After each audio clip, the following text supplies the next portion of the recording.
हिंदुस्तान, महिलाओं का ये अपमान नहीं सहेगा हिंदुस्तान। राम कदम हाय हाय, राम कदम हाय हाय, राम कदम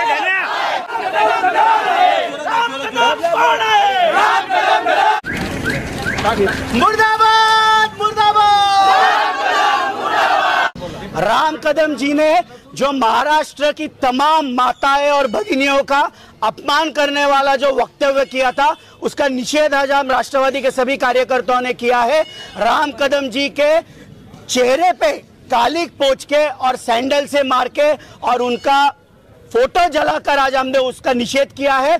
हम राम कदम जी और भाजपा के इस विकृत संस्कृति का यहाँ पर विरोध करते हैं और राष्ट्रवादी के हम सभी कार्यकर्ता जब तक राम कदम जी तमाम महिलाओं की और बहनों की माफी नहीं मांगते तब तक उनको थाना की पवित्र धरती पर पैर रखने नहीं देंगे।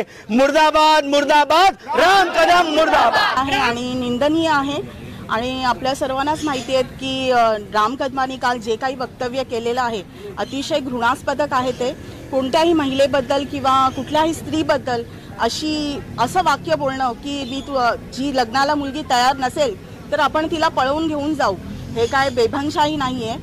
हे आमदार आहेत आपल्या बीजेपीचे, सत्ताधारी पक्षातले आहेत आणि त्यांनी असं वक्तव्य करणं अतिशय घृणास्पदक आहे। प्रत्येक महिलेचा अपमान झालेला आहे, प्रत्येक मुलीचा अपमान झालेला आहे आणि मला वाटतं जोपर्यंत ते स्वतः आम्हा सर्व महिला म्हणजे माता आणि भगिनींची माफी मागत नाही, जाहीर माफी मागत नाही, तोपर्यंत आम्ही सर्व महिला ठाण्यातल्या प्रत्येक महिलेनी असं ठरवलेले आहे, जोपर्यंत ते क्षमा मागत नाही, माफी मागत नाही महिलांची, तोपर्यंत आम्ही तमाम महिला ठाण्यामध्ये त्यांना पाऊल ठेवू देणार नाही। ही आमची सगळ्यांची ठाम भूमिका आहे।